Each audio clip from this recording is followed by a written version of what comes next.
Bonjour, dans cette vidéo explicative, nous allons créer un compte de gestionnaire en partant vraiment là, un compte de zéro. On va créer votre adresse, votre premier immeuble, les premières unités locatives à l'intérieur de l'immeuble là-dessus.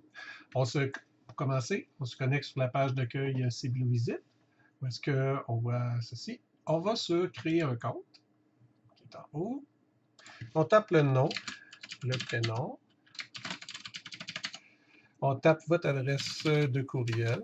Ça fait que là, j'entre n'importe quoi, mais c'est important que ce soit votre vraie adresse de courriel là, qui soit placée là, à l'intérieur du système. Le mot de passe, c'est au moins un caractère majuscule, un minuscule et un chiffre. C'est des questions de sécurité là, pour protéger votre système. Le cellulaire, il est optionnel. En tant que gestionnaire, si vous mettez un cellulaire et un téléphone au travail, ces informations-là vont être visibles par les guides qui travaillent pour vous. C'est que vous associez à l'intérieur du système. L'avantage du cellulaire aussi, c'est que ça vous permet d'avoir accès à cette option-ci, c'est-à-dire que vous receviez un avertissement à chaque fois que le système va vous envoyer un courrier électronique. Vous allez recevoir un SMS là, pour vous prévenir là, que vous avez reçu un tel message. Le type de compte d'usager, à ce moment-là, en tant que gestionnaire responsable d'immeuble, on choisit gestionnaire.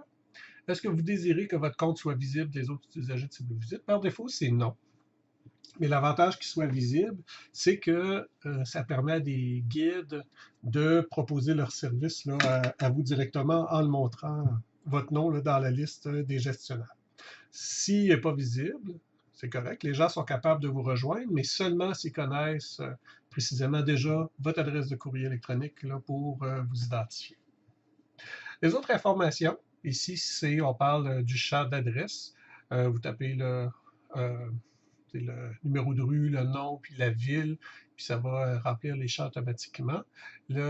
Ça, c'est surtout utilisé lorsque vous êtes locataire afin de pouvoir identifier la personne là, et la placer dans une unité locative automatiquement. On consulte la politique de confidentialité, les termes et conditions, et je suis d'accord. Dans les faits, là, je ne les ai pas consultés, mais c'est parce que je les connais. Mais c'est très important de les lire et d'être d'accord. Si vous avez des commentaires à faire par rapport à ça, n'hésitez pas, là, contactez-nous à ce sujet-là. On sauve les données. Ça va envoyer un courriel de confirmation qui va nous permettre là, de confirmer que l'adresse de courrier électronique que vous avez mis, elle fonctionne vraiment parce que le système utilise beaucoup cette, euh, cette fonctionnalité-là. Lorsque votre adresse de courrier va avoir été confirmée, c'est-à-dire que vous avez ouvert votre courrier électronique, que vous allez avoir cliqué dans le lien qui est à l'intérieur, vous allez pouvoir utiliser l'option Login. Parfait. On va sur la page de Login. On entre le nom d'usager qui est notre adresse de courrier électronique qu'on a tapé, ainsi que notre mot de passe. Si jamais vous oubliez votre mot de passe, il y a toujours cette option-là ici. Vous pouvez créer un compte aussi à partir d'ici. Alors, la connexion est en train de s'effectuer. On entre maintenant dans le tableau de bord du gestionnaire. Cette partie-là ici retourne à l'accueil, mais on voit aussi l'icône ici accueil, code ou adresse de visite, c'est pour que les gens puissent effectuer une visite, et gestionnaire qui est ici nous permet d'accéder à toute la zone qui est gestionnaire. On voit lorsqu'on arrive dans notre tableau de bord les rendez-vous qui sont en attente, les visites qui sont en cours, les visites des guides qui sont associés à vous sont en cours, vos bords de visite, on va y revenir, et le dossier là, qu'on a, c'est le nombre de visites restantes au niveau de vos crédits, le nombre de guides qui sont inscrits, le nombre de logements que vous avez mis, logements libres, et logements offerts sur ces Blue Visite. La messagerie, c'est les messages système là, que le système vous envoie, comme par exemple lorsque un guide veut travailler pour vous ou lorsque un visiteur veut visiter votre, une de vos unités locatives. Vous allez le recevoir par courrier électronique, mais la confirmation de l'acceptation ou non, ça va se faire à cet endroit-ci. Votre entreprise, on vient de créer le compte. On n'a pas encore entré les informations de base sur l'entreprise. C'est ici qu'on va le faire. On va y revenir dans quelques secondes. Vos propriétés, c'est la même chose. Il faut que l'entreprise soit remplie avant que les propriétés puissent l'être. Votre horaire, vos disponibilités, c'est toutes les disponibilités que vous avez là pour effectuer les rencontres. Les guides que vous avez qui sont associés à vous et les transactions que vous avez faites là au niveau du système. On va aller à votre entreprise. Cliquez ici pour entrer les informations. Parfait. C'est qu'on entre le nom de l'entreprise. Par défaut, il met votre prénom puis votre nom, mais si votre entreprise a un nom comme des habitations XYZ, eh bien, c'est là que vous le mettez. Le courriel, si votre entreprise a une adresse de courriel différente de la vôtre, c'est là aussi. Même chose, ça ici, c'est des coordonnées de contact. Ça ne remplace pas les coordonnées, vos coordonnées à vous, c'est tout simplement les coordonnées qui sont mises en lien avec votre entreprise là, lorsque la fiche est disponible. Il faut entrer l'adresse maintenant là, de l'entreprise. Alors, on va entrer le numéro de rue. Là, ça n'existe pas, cet endroit-là, vu qu'on fait des tests. La rue, elle existe par contre. Alors, on entre le numéro de rue, le nom de la rue, qui est du Vieux-Lac dans ce cas-là, et le nom de la ville. Lorsqu'on clique à cet endroit-là ici, si le système le trouve, il va mettre le code postal, il va mettre l'adresse. S'il y a un numéro d'appartement, vous le remplissez, ainsi que la ville, province, pays. Le système, il va identifier pour toutes les provinces au niveau du pays Canada. Le code postal, ça peut arriver des fois lorsqu'il y a des codes postaux, lorsqu'une adresse est proche d'une limite entre deux codes postaux qui va vous placer dans un autre code postal que celui-là qui est le vôtre. Tout ce que vous faites, c'est que vous connaissez votre code postal, vous modifiez l'information là, si c'est nécessaire, là, puis le système va conserver la bonne information. Lorsqu'on est prêt, on sauve les données. Et lorsque c'est sauvé, on va revenir à notre fenêtre d'arrivée. À ce moment-ci, au niveau de l'entreprise, on a de l'information qu'on peut en tout temps venir modifier. Maintenant, on va aller à nos propriétés, puis on peut pouvoir ajouter. On peut ajouter avec ici. Lorsqu'il n'y en a aucune, il y a le bouton ici raccourci là, qui vous permet de faire la saisie des informations. Alors ici, on va taper le nom de la propriété. C'est si la propriété a un nom, si vous préférez. En fait, c'est le libellé sur lequel vous pouvez l'identifier, puis que vos résidents qui restent peuvent l'identifier aussi. C'est blog, etc. Moi, je vais utiliser un nom très peu imaginatif. Blog test 3. Le type de propriété, c'est un chalet, un condo, un duplex, un entrepôt, un garage, un local. C'est pas juste une question de bloc appartement ou un Xplex là, que vous pouvez choisir ici. Le nombre d'unités allouées, on va dire que dans ce système-là, on a ici un duplex là, avec c'est-à-dire 2 unités allouées. On va entrer l'adresse. On va dire 9A à Saint-Lazare. On valide l'information. Le système ici a retiré le A parce qu'il a jugé que ça ne faisait pas partie d'une adresse dans ce coin-là. Si le A est vraiment important, vous pouvez le mettre ici, mais il ne faut pas confondre le numéro de rue avec le numéro d'appartement. Le numéro d'appartement, c'est la numérotation ou les lettres que vous utilisez pour identifier l'unité locative, s'il y en a une. C'est, par exemple, ça peut être un A, un B, 101, etc. Là, ou juste la lettre A, B, c'est le système là, que vous utilisez là, pour pouvoir effectuer cette identification-là. Si votre propriété, en réalité, chaque numéro d'appartement est une adresse physique, à ce moment-là, ce que vous faites, c'est que vous devez là, entrer avec la rue ici. Vous n'entrez pas le numéro ici, vous entrez le numéro uniquement là, à cet endroit-là ici là, pour les différencier. Si c'est des bâtisses carrément séparées, à ce moment-là, ce n'est pas un duplex. C'est des bâtisses séparées. Ça fait que ça devient vous entrez l'adresse uniquement, il n'y a pas d'appartement dans ce cas-là.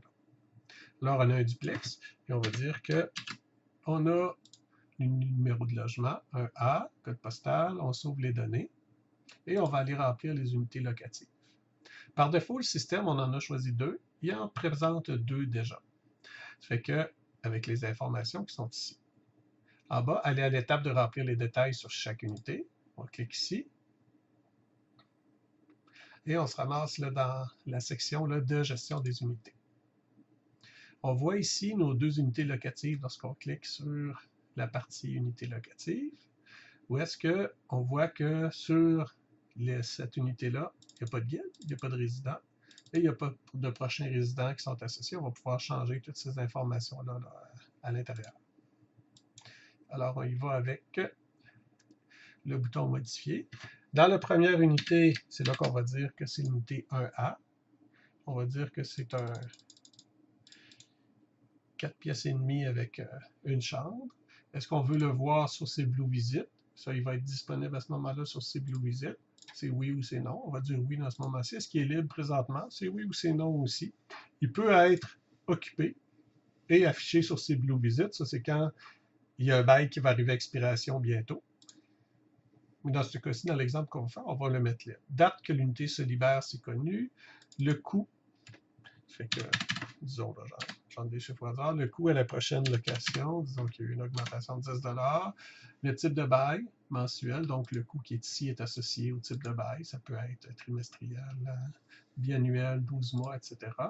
Est-ce que le chauffage est inclus? Est-ce que l'éclairage est inclus? Le chauffage n'est pas inclus. Le type de chauffage qu'il y a, on les choisit. Il peut en avoir plus qu'un, électrique et bois, disons qu'il y a un petit foyer. Les inclusions qui sont à l'intérieur, on va dire qu'il y a l'accès à la cour, qu'il y a l'air climatisé, et les services qui sont inclus, disons que le déneigement là, est inclus dans ce cas-ci. Alors, les types de fumeurs autorisés, produits du tabac, cigares, cigarettes, si c'est permis, on clique. Si c'est pas permis, on le laisse comme ils sont là. Marijuana, c'est la même chose avec l'entrée en vigueur. Les animaux, si c'est interdit, dans ce cas-ci, les animaux sont interdits, mais s'ils étaient permis, là, vous pouvez mettre des limites là, pour contrôler les animaux. Dans le sens que, est-ce qu'il y a un nombre maximum que vous voulez mettre? Est-ce qu'il y a des exigences génériques que vous voulez voir? Est-ce qu'il y a des sortes particulières qui sont permises? Est-ce qu'il y a des rongeurs, des hamsters, des souris? C'est précisé. Vous pouvez donner des informations là-dessus. Chien, exemple. Vous pouvez aller, c'est quelle sorte de race, quel poids, quelle taille. Ça peut être rigolo à voir, mais c'est parce que dans les chiens, il y a des petits caniches et il y a des grandes races, là, comme les Grands Danois, par exemple, où est-ce que la taille de la race peut vraiment avoir un impact là, dans le choix. Mais si ça n'a pas d'importance, vous les laissez vides tout simplement là, à l'intérieur de ça. Fait que, on va mettre animaux, on va les laisser permis ici. Rongeur, chien permis, avec seulement les mâles opérés. Ou mâles et femelles opérés. Comme ça, chat, c'est la même chose ici. Est-ce qu'il y a un résident ou est-ce qu'il y a un prochain résident? Pour le moment, les deux sont vides. Et s'il y a d'autres informations pertinentes là, ici.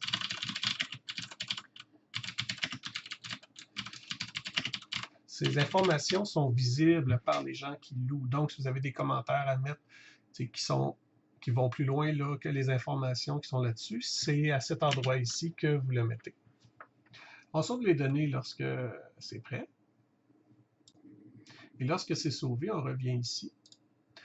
On voit que la première unité locative, assez remplie. Il n'y a pas de résident, il n'y a pas de guide encore, ni de prochain résident. Cependant, on a le coût qui est placé, le nouveau coût, la description ici. On a le numéro identificateur qui sert lorsque vous faites votre annonce pour que le système puisse réserver une rencontre. Une fiche a deux côtés. Ce bouton-là ici sert à modifier. Lui sert à effacer l'unité.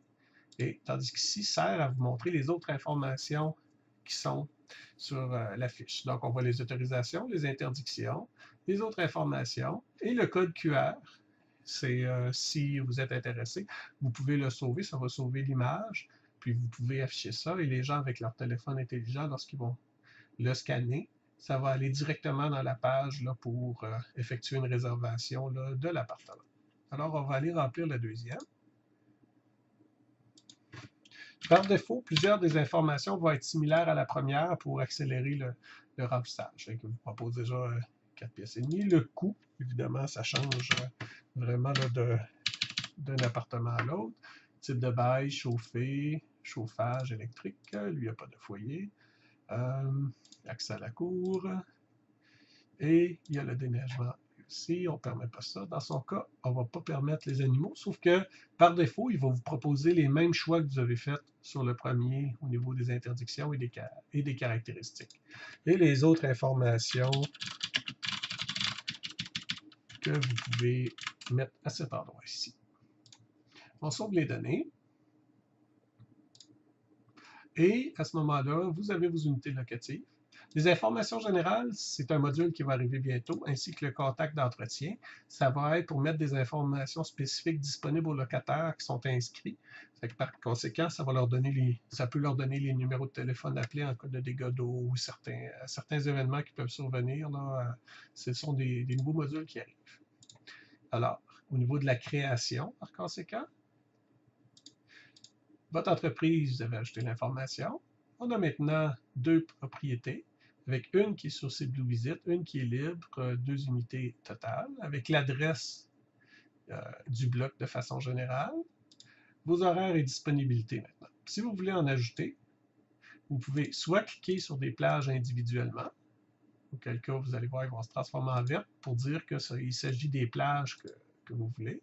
Soit cliquer sur la flèche directement, auquel cas il va réserver toute la journée. Vous avez un petit résumé là, des fonctionnalités ici. Ou aller dans le menu et dire seulement, moi je suis disponible en avant-midi, je suis disponible en après-midi ici et je suis disponible le soir. Et vous pouvez faire ça là, pour les prochaines semaines. Ça, c'est assez important parce que si vous désirez effectuer une visite, faire un affichage, comme c'est le cas, on en a mis un sur CBlueVisit, eh bien, pour qu'un visiteur puisse prendre une réservation de visite, il faut que vous ayez mis des disponibilités. Alors, ça fait le tour pour la création du compte. Si vous avez des questions, n'hésitez pas à nous contacter.